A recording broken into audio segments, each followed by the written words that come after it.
Hello students and friends, इस video में हम द स्फीयर की एक्सरसाइज 3 के क्वेश्चन नंबर 4 को हम सॉल्व करेंगे। देखिए, क्वेश्चन नंबर 1 और 3 को सॉल्व करके मैंने उसका वीडियो डाल दिया, लेकिन क्वेश्चन नंबर 2 का जो वीडियो है वो हमने बहुत पहले ही डाला हुआ है। आप प्लेलिस्ट में जाकर के हमारी चेक कर सकते हैं। तो यहाँ पर हम इस वीडियो में क्वेश्चन नंबर 4 से हम सॉल्व करेंगे और एक्सरसाइज है हमारा 3। एक्सरसाइज 3 में मुझे 2 क्वेश्चन कराने हैं। देखिए, एक तो ये हमारा कृष्णा पब्लिकेशन का हमारा बुक है और क्वेश्चन नंबर 4 कराऊंगा और 7 कराऊंगा। क्वेश्चन नंबर 5 और 6 की वीडियो भी हमारी ऑलरेडी पड़ी हुई है, प्लेलिस्ट में जाकर के आप चेक कर सकते हैं। राइट, क्वेश्चन नंबर 4 और 7 इस वीडियो में हम करेंगे। 8 को छोड़ दीजिए। 8 अगर आप बोलेंगे भाई हाँ भाई कराइए मतलब 100% कराना है तो करा देंगे, वरना ये आने लायक क्वेश्चन है नहीं। तो यहाँ पर हम 4 और 7 को सॉल्व करेंगे। राइट, तो क्वेश्चन की तरफ बढ़ते हैं, एक बार क्वेश्चन को रीड कर लेते हैं। क्वेश्चन में हमसे क्या बोला है, find the equations of the tangent plane to the sphere this x square plus y square plus z square is equal to 24 which are parallel to the plane 2x minus y minus z is equal to 0।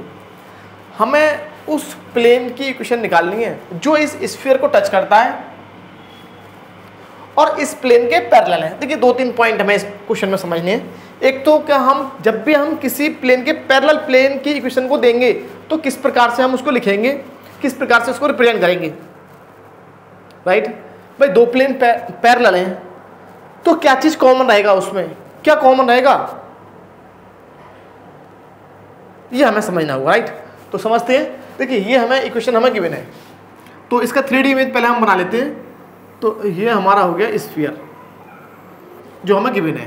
Right, अब एक plane हमें given है ये वाला,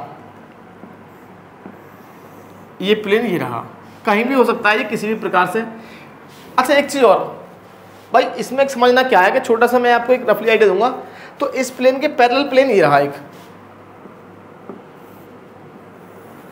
same plane बना दिया जो कि इसके पैरेलल है। भाई मान लीजिए एक स्फीयर रखा हुआ है ऊपर, एक प्लेन यहाँ पर है, इसके पैरेलल प्लेन यहाँ पर कोई भी पोजीशन हो सकती है। हम तो केवल एक एग्जाम्पल देते हैं एक केस का। भाई स्फीयर मान लीजिए यहाँ पर है, एक प्लेन यहाँ पर है, दूसरा प्लेन यहाँ हो सकता है। राइट है ना। लेकिन हमें समझना क्या, देखिए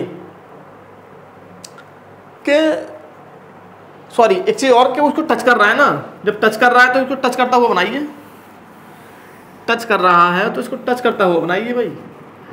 अब मुझे एक चीज बताइए यहाँ पर कि कितने प्लेन ऐसे हो सकते हैं, कितने प्लेन ऐसे हो सकते हैं जो इस प्लेन के तो पैरेलल हों और इसको टच करें। एक प्लेन और मिल सकता है हमें ऊपर, सेम टू सेम हमें एक प्लेन और ऊपर मिल सकता है इस प्रकार से कि हाँ भाई ये प्लेन भी इसके पैरेलल होगा और इसको टच करेगा, और ये प्लेन भी इसके पैरेलल होगा लेकिन इसको टच करेगा। तो ये पॉसिबिलिटीज हैं। इसका मीनिंग क्या, 2 प्लेन हमें मिलने चाहिए, इसलिए उन्होंने बोला है find the equations of the tangent planes.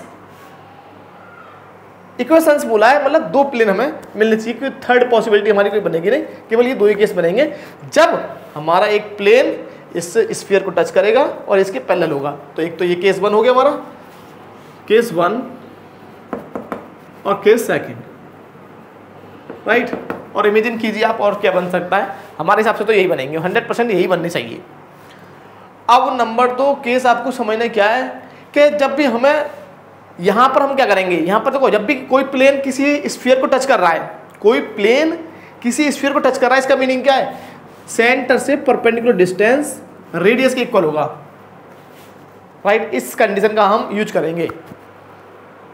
जब भी कोई प्लेन किसी स्फीयर को टच करेगा तो perpendicular distance from the centre to the plane is equal to the radius of the sphere, 100% equal होंगे। राइट, सेकंड क्या है, सेकंड केस तो हम यहाँ पर ये समझ लेते हैं, जो हमें बताना था ना, जो हम बता रहे थे कि अलग से बताएंगे, वो हमारा यही केस था, हमने यहीं पर एक्सप्लेन कर दिया। ये इसका 3D इमेज हमारे माइंड में ये बन गया। राइट, ये हमारा क्या है, स्फीयर है, ये मतलब ये गोला है, ये हल्का सा गोले की शेप 3D इमेज दे देते हैं। राइट, अब आपको समझना क्या नेक्स्ट, अगर मान लीजिए ये कोई प्लेन है, मान ले रहे हैं कि इसकी इक्वेशन क्या है, ax plus by plus cz plus d is equal to 0, और कोई दूसरा प्लेन है ये इसके पैरेलल है। कैसा है, पैरेलल। ये क्या है, plane plane parallel to the plane 1। ये प्लेन वो है जो प्लेन 1 के पैरेलल है, प्लेन 1 के समांतर है। तो इन दोनों में क्या कॉमन होगा? देखिए कॉमन क्या होगा कि इसका जो नॉर्मल होगा, जब दो प्लेन पैरेलल हैं तो इस केस में होगा, तो जो नॉर्मल होगा there normal will be common. उनका जो नॉर्मल होगा, नॉर्मल मीन्स एक परपेंडिकुलर लाइन, तो इसका जो परपेंडिकुलर लाइन है ये परपेंडिकुलर है फर्स्ट प्लेन पर, सेम इसको पार करता हुआ, इसका मीनिंग क्या होगा कि दोनों का नॉर्मल सेम होगा। मीन्स दोनों प्लेन में x, y और z के कोफिशिएंट तो 101% इक्वल होंगे। क्यों? क्योंकि अगर मैं इसके नॉर्मल की बात करूं, देखिए ये मान लीजिए प्लेन 1 के लिए नॉर्मल है, तो यही हमारा प्लेन 2 के लिए नॉर्मल होगा, क्योंकि जो प्लेन 1 पर परपेंडिकुलर लाइन है वो प्लेन 2 पर भी परपेंडिकुलर लाइन होगी, क्योंकि बोथ प्लेन्स आर पैरेलल, क्योंकि दोनों प्लेन हमारे पैरेलल है ना, राइट। तो इसका मीनिंग क्या हुआ कि direction ratio of normal of plane 1 and plane 2 are same और will be same, will be identically same और सेम है ना, सेम होंगे। क्यों होंगे सेम? क्योंकि plane 1, since plane 1 is parallel to plane 2, plane 2 ये पैरेलल का साइन होता है, पैरेलल मीन्स समांतर, पैरेलल, राइट। प्लेन 1 जो प्लेन 2 के पैरेलल है। तो अब देखो एक तो ये हो गया कि मतलब हाँ भी इनके कोएफिशिएंट हमारे सेम होंगे, तो जब भी हम इस प्लेन के पैरेलल प्लेन निकालेंगे तो हमारा एक फॉर्मूला होता है कि अब ये तो भाई क्या हो गया कि तो ग्राफिकल मीनिंग हम समझ गए कि हाँ भाई ऐसा होगा कि एक प्लेन दूसरे प्लेन के पैरेलल है तो उनके डायरेक्शन रेशियो नॉर्मल्स के सेम होंगे। लेकिन मैथमेटिकली हम किस प्रकार से लिखेंगे इसको समझ लीजिए। मान लीजिए प्लेन 1 है ये आपका, तो मैथमेटिकली हम लिखेंगे equation of plane parallel to the plane 1, equation of any plane parallel to the plane 1 is given by the equation. इस इक्वेशन के द्वारा देंगे हम ax plus b y plus c z plus lambda is equal to 0।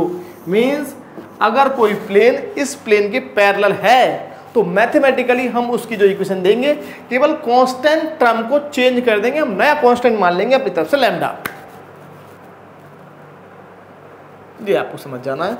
Means ये जो हमारे x, y और z के जो कोएफिशिएंट होंगे, मतलब ये जो हमारा सिस्टम होगा केवल इतना, ये हमारा सेम रहेगा।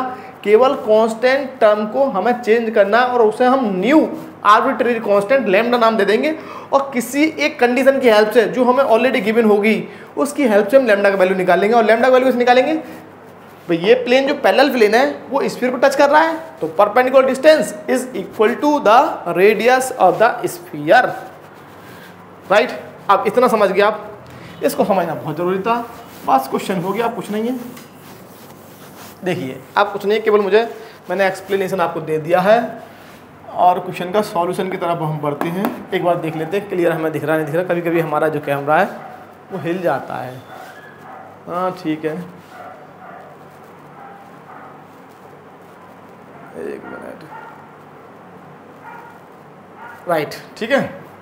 देखिए तो हमें स्फीयर हमारा है, स्फीयर है हमारा x square plus y square plus z square is equal to 24 and plane, equation of plane है हमारा, इक्वेशन ऑफ प्लेन है हमारा 2x is 2x minus y minus z is equal to 0। इसको मैंने नेम दिया 2। Then equation of plane, now equation of plane parallel to the given plane, parallel to the given plane और plane 2 और plane 2 is हो जाएगी हमारी और will be 2x minus y minus z plus lambda is equals to 0। Means अब ये जो plane होगा और ये जो प्लेन होगा वो दोनों पैरेलल होंगे 101%। क्यों? क्योंकि इनका जो नॉर्मल होगा, नॉर्मल का मीनिंग क्या है? परपेंडिकुलर लाइन, उसके डायरेक्शन रेशियो है यहाँ पर 2 - 1 - 1 और यहाँ पर कितने 2 -1 -1। यदि किसी भी कोई भी दो प्लेन हैं उनके नॉर्मल के डायरेक्शन रेशियो सेम है, देन 101% ये हमको इस चीज़ की गारंटी देते हैं कि दोनों प्लेन पैरेलल होंगे। और हमने इसी कंडीशन का यूज किया है कि जब इसके हमें पैरेलल प्लेन निकालना तो केवल कांस्टेंट टर्म को चेंज कर दीजिए, राइट। ये क्लास 11 में भी था मेथड पैरेलल लाइन निकालने के लिए, लेकिन वो एनसीईआरटी बुक में नहीं मिलेगा आपको, शायद एनसीईआरटी बुक में ना मिले, उसमें हम अलग कंसेप्ट का यूज करते हैं, राइट। आप समझिए ध्यान से। अब ये जो प्लेन है वो इस स्फीयर को मीन्स इस स्फीयर 1 को टच करता है, और स्फीयर 1 के सेंटर क्या होंगे 0 0 0। क्यों होंगे 0 0? आपको दिखा दे रहा है फिर भी।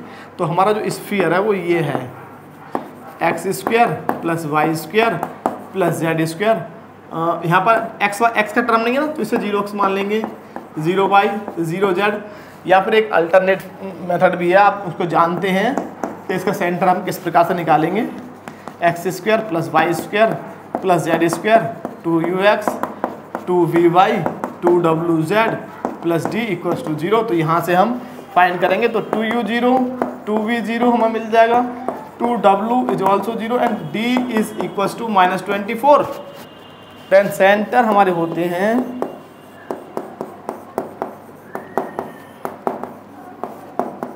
तो सेंटर हमें मिल जाएगा 0 0 0 और रेडियस हमारा होता है u² + v² + w² - d का रूट। तो u v w हमारे 0 हैं, माइनस का +24 हो जाएगा, तो मतलब रेडियस हमें मिल गया √24। सिंस नाउ अब हम नेक्स्ट कंडीशन में चलते हैं। हमें कंडीशन क्या गिवन है कि हमारा ये जो प्लेन 3 है वो इस पेयर को टच कर रहा है। अच्छा एक चीज़ बतानी पड़ेगी, हमें थोड़ा सा एक्सप्लेनेशन और देना पड़ेगा। बार बार हमने बहुत सारे क्वेश्चंस में हमने बताया है कि मान लीजिए ये हमारा पॉइंट है P, इससे हम इस प्लेन पर परपेंडिकुलर ड्रॉ कर रहे हैं। कई क्वेश्चंस में बताया, लास्ट वीडियो में देखेंगे आप हमारी में स्फीयर वाली में, तो कई क्वेश्चन में बताया कि परपेंडिकुलर डिस्टेंस का जो फॉर्मूला होता है हमारा ये होता है परपेंडिकुलर डिस्टेंस। ये मान लीजिए प्लेन है आपका ax + vy + cz + d = 0। Then perpendicular distance is equal to ax1 vy1 cz1 + d upon √a² + v² + c², right. तो अब हमें कहाँ से डालना है परपेंडिकुलर, इस सेंटर से। देखिए हम जो एक्सप्लेन कर रहे हैं वो सब आपको नहीं लिखना है, केवल आपको जो क्वेश्चन में जो आपको सॉल्यूशन देना है वो केवल ये देना है। ये तो केवल हम एक्सप्लेनेशन देते हैं कि आप डायरेक्ट इन फॉर्मुलों को साइड में लिखिए, बताइए कि हाँ भाई हमने इस प्रकार से परपेंडिकुलर ड्रॉ किया है, इस प्रकार से हमने ये ड्रॉ किया है, ये 24 हमारा निकाल लिया रेडियस, है ना। तो यहाँ पर हम क्या करेंगे, since plane 3 touches the sphere 1 therefore radius is equal to जाएगा परपेंडिकुलर डिस्टेंस। कंप्लीट लिख दीजिए आप, perpendicular distance from the centre to the plane 3, और यहाँ पर शॉर्ट में लिख दीजिए radius equal to perpendicular distance. तो रेडियस, अच्छा लैम्डा धरिए, ठीक है। तो रेडियस कितना है √24 is equal to perpendicular distance कैसे निकालेंगे, ये हमारा प्लेन क्या है 2x - y - z + lambda = 0। x की जगह रखना है 0, y की जगह 0, z की जगह 0 + lambda upon coefficient of x का होल स्क्वायर 4, y का स्क्वायर 1 + 1, राइट। फॉर्मूले को अब मैं रफ कर सकता हूँ, यस। तो ये हमको मिल जाएगा √24 × √6 is equal to lambda, therefore √24 × √6, तो ये हो जाएगा 6 × 4 × 6। ये मैंने पता कैसे कर दिया भाई, ये 24 है, तो 24 का मीनिंग क्या हो गया, 24 × 6 मीन्स 6 4 24 इक्वल टू लैम्डा। तो कंप्लीट हमें इसका रूट बाहर आ गया 6 और ये 4 का बाहर आ जाएगा 2, तो लैम्डा विल बी 12, और लैम्डा का वैल्यू 12 हम कहाँ पुट कर देंगे, फ्रॉम इक्वेशन 3। तो 3 से हमको क्या मिल जाएगा 2x - y - z + 12 is equal to 0, और यही हमारा क्या है फाइनल आंसर। अच्छा क्वेश्चन है, मिल सकता है आपको। अच्छा एक चीज़ और कि हमें यहाँ से ना प्लस माइनस लेना है, यहाँ से जो हम वैल्यू लेंगे रूट में से प्लस माइनस लेंगे, plus minus 12 6 into 2 equals to lambda, therefore lambda equals to plus minus 12। तो हम प्लस माइनस लगा देंगे। इसका मीनिंग है एक तो प्लस वैल्यू के लिए, एक माइनस वैल्यू के लिए, तो दो प्लेन हमें मिलेंगे, मैंने जैसा कि बताया था। और अब देख लेते हैं बुक में हमें कितने आंसर दे रखे हैं। क्वेश्चन नंबर 4 है हमारा। हाँ, दो ही आंसर हमें दे रखे हैं, प्लस माइनस 4, क्योंकि रूट में से बाहर निकालेंगे तो प्लस माइनस लेंगे ना यहाँ पर, राइट। तो दो आंसर लेंगे, प्लस एक माइनस, दो प्लेन हमें मिलेंगे। एक तो प्लस वाला मान लीजिए जो कम डिस्टेंस पर है प्लस वाला, दूर है वो माइनस वाला हो सकता है, निकालना पड़ेगा, चेक करना पड़ेगा एक बार, राइट। बढ़ते हैं नेक्स्ट क्वेश्चन की तरफ।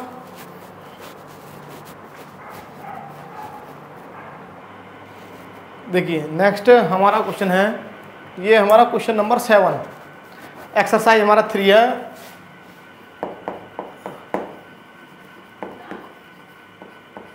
एक्सरसाइज 3 क्वेश्चन नंबर हमारा 7, अच्छा क्वेश्चन है, रीड कर लेते हैं, फिर इसका 3D इमेज हम बनाने का प्रयास करेंगे।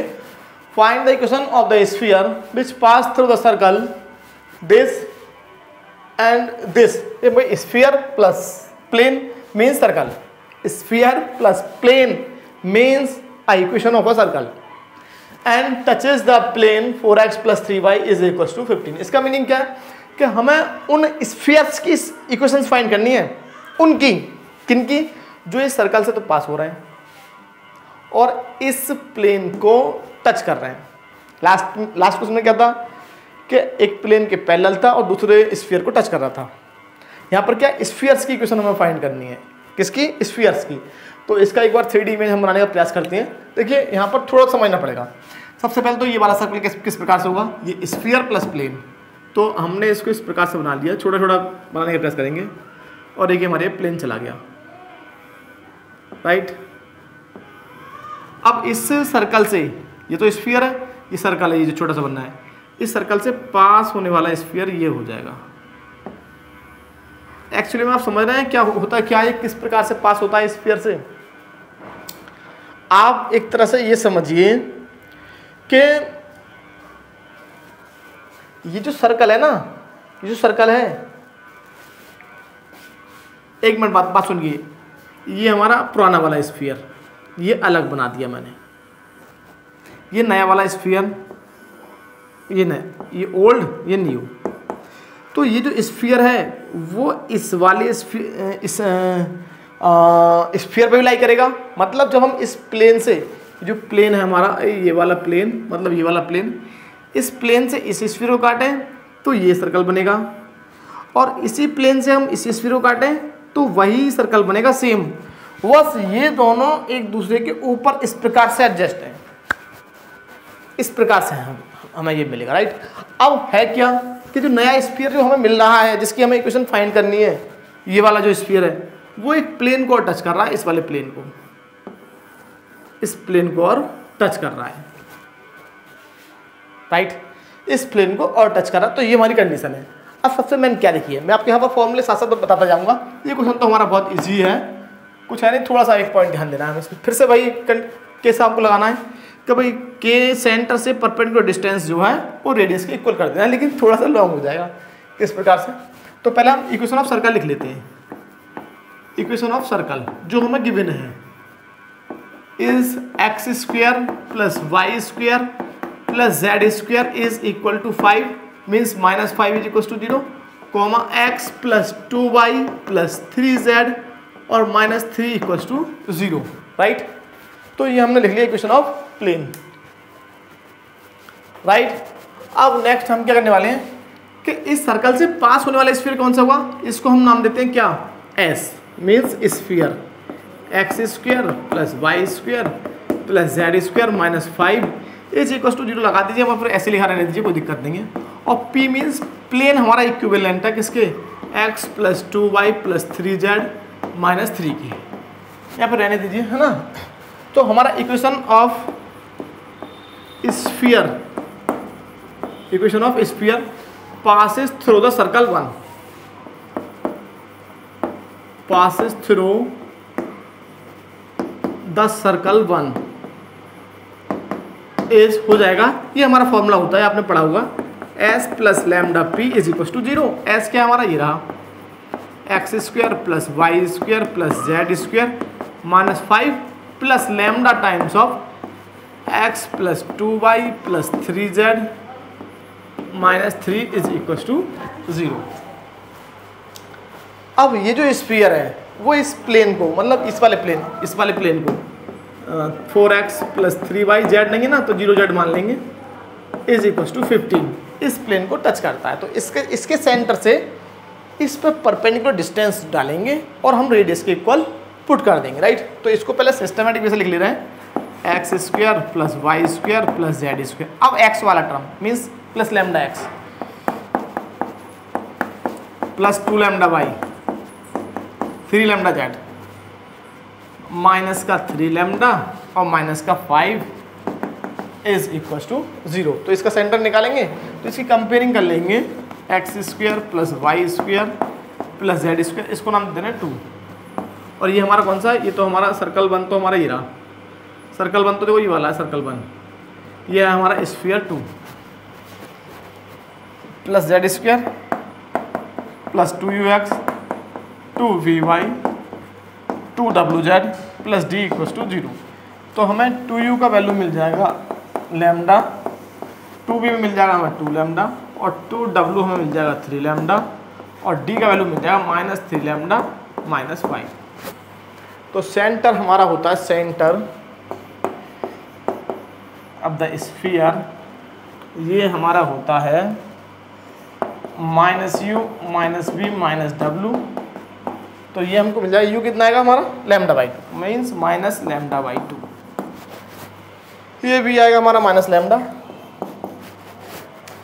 और साथ साथ हमारा डब्लू आएगा 3 लैम्डा बाई 2 माइनस का 3 लैम्डा बाई 2। सेंटर निकाल लिया, रेडियस फाइंड करेंगे। तो एक काम करते हैं, सेंटर हमने फाइंड कर लिया, ठीक है। रेडियस का हमारा फॉर्मूला होता है, रेडियस को हम आर से डिनोट कर रहे हैं, u square plus v square plus डब्ल्यू स्क्वायर माइनस डी का रूट। तो यू कितना है हमारा, यू है हमारा लैम्डा बाई 2 लैम्डा बाई 2 ना, तो लैम्डा स्क्वायर बाई 4 हो जाएगा, प्लस वी कितना है हमारा लैम्डा स्क्वायर और हमारा डब्ल्यू है 9 lambda by 4 9 lambda square by 4 और ये माइनस का डी करते हैं ना, तो ये माइनस का है ऑलरेडी, तो प्लस का 3 लैम्डा और प्लस का 5। इसको थोड़ा सा सिंप्लीफाई कर लेंगे, थोड़ा सा सिंप्लीफाई मतलब कैसे, केवल इनका एलसीएम ले लेंगे, चाहे तो आप इसका भी ले लीजिए एलसीएम। तो कितना हो जाएगा 4 और 10 14 लैम्डा स्क्वायर। पहली बात आर हमें कितना मिल जाएगा 14 lambda square plus 12 lambda plus 20 root by 4, root के अंदर ये 4 ये कंप्लीट, राइट। नीचे दिख रहा है, ये दिखना तो चाहिए, नहीं दिख रहा तो दिखा देते हैं, देखिए ये आपको मिल जाएगा, राइट। अब ठीक है, चलो उसे रहने दीजिए। अब हम क्या करेंगे यहाँ से, भाई हमने ये आर निकाल लिया ना, परपेंडिकुलर डिस्टेंस और निकालना है, परपेंडिकुलर डिस्टेंस का सेम फॉर्मूला होगा हमारा अभी जो हमने बताया था। अब हमें कहाँ से निकालना है perpendicular distance, perpendicular distance from the centre, from centre क्या है हमारा ये रहा minus lambda by 2 minus lambda comma minus 3 lambda by 2 to the plane, plane कहाँ है हमारा, ये रहा हमारा 4x plus 3y plus 0z minus 15 is equal to 0 is equal to हमें मिल जाएगा, मतलब राइट। यहाँ पर सीधा लिख दिया हमने परपेंडिकुलर डिस्टेंस, यहाँ केवल p लिख देंगे, परपेंडिकुलर डिस्टेंस को हम p से डिनोट कर देते हैं, परपेंडिकुलर डिस्टेंस को कैसे डिनोट करते हैं, equal to p equal to ये हमें मिल जाएगा। तो ये आपको रखना है यहाँ x की जगह, तो 4 इंटू माइनस लैम्डा बाई 2, ये माइनस लैम्डा रखना है बाई की जगह, 3 इंटू माइनस लैम्डा और z की जगह तो कुछ भी रख दीजिए, वो 0 हो जाएगा क्योंकि 0 है ना, ये z 0 है, माइनस 15 अपॉन हमें मिल जाएगा 4 का स्क्वायर प्लस 3 का स्क्वायर का रूट मीन्स 5 मिल जाएगा हमें यहाँ पर। तो हमें p इक्वल टू मिल जाएगा, p का मीनिंग क्या, perpendicular distance, minus 2 lambda -3 lambda -15/5 हमें मिल जाएगा। तो ये हो गया -5 लैम्डा -15/5। 5 कॉमन ले लिया, -5 तो नीचे 5 से कैंसिल कर दिया, तो P हमको मिल गया कितना, -λ+3, राइट। दोनों को इक्वल कर देंगे। P = R means radius is equal to perpendicular distance. और यहाँ से हम लैम्डा का वैल्यू निकाल करके ये हमको यहाँ रखना है, यहाँ पर, यहाँ रख दीजिए या फिर यहाँ रख दीजिए, यहाँ पे भी रख सकते हैं आप। भाई ये भी तो हमारा सेम इक्वेशन नंबर 2 है, राइट।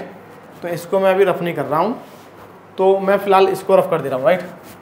तो यहाँ पर हम पुट कर दे रहे हैं P = R। Since plane touch कर रहा है ना, तो आप लिख देना since plane touch the sphere is therefore R = P और P = R, राइट। तो R कितना है हमारा, ये रहा 14 lambda square plus 12 lambda plus 20 y4 का रूट है ना, इज इक्वल टू -λ+3। स्क्वायरिंग करेंगे। अच्छा यहाँ से हमारा 2 कॉमन ले कैंसिल हो जाता है, चलो छोड़ो को बात नहीं, कैंसिल कर देंगे। तो 2 कॉमन ले लेंगे यहाँ से, तो 7 lambda square plus 6 lambda plus 10 y4 is equal to हो जाएगा λ+3 का होल स्क्वायर। 2 से 2 टाइम्स कैंसिल हो गया, तो ये हो जाएगा 7 lambda square plus 6 lambda plus 10 is equal to 2 हमें यहाँ मिलेगा lambda square plus 9 plus 6 lambda, right. तो ये हमको मिल जाएगा 2 लैम्डा स्क्वायर माइनस कर देंगे तो 5 लैम्डा स्क्वायर 6 × 12, तो माइनस का 6 लैम्डा आएगा। हाँ यहाँ पर 6 लैम्डा इधर है ना, तो यहाँ पर 10 है, यहाँ 18, तो -8 = 0। और इसके फैक्टर में करके लिख दूँ डायरेक्ट, यहीं पर लिख दे रहा हूँ मैं। तो यहाँ पर अगर हम फैक्टर करेंगे तो 8 × 5 = 40 के फैक्टर करने हमें 6 आना चाहिए। तो 2 दूनी 4 दूनी 8 और 8 × 5 = 40, तो 10 - 4, 10 - 4 कितना हो गया, 10 - 4 6 हो गया, राइट। माइनस में होंगे वैसे भी, तो हम इसको रफ कर दें। चलो